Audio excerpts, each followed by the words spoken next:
Hello friends, welcome to meaning in Telugu channel. ఈరోజు word ఏమిటంటే desolation. దీన్ని తెలుగులో వీడని స్థితి, వెలితి, ఒంటరితనం అని అంటాం. ఈ వర్డ్ని జనావాసాలు లేక వాటి నుండి దూరంగా ఉండడం అని అంటాం. దీనికి సంబంధించిన కొన్ని ఎగ్జాంపుల్ చూద్దాం. వాటితో ఇంకా బాగా అర్థం చేసుకోవచ్చు.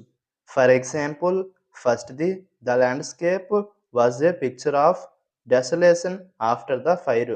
అంటే తెలుగులో అగ్గి తర్వాత ప్రాంతం నిర్జనతత్వాన్ని చిత్రిస్తుంది. దీని next example and final example, war brings nothing but desolation. అంటే తెలుగులో యుద్ధం కేవలం నిర్జనతత్వాన్నే తెస్తుంది. ఈ వీడియో మీకు నచ్చితే లైక్ చేయండి. మరిన్ని వీడియోల కోసం మా ఛానల్ని సబ్స్క్రైబ్ చేసుకోండి. Thank you friends.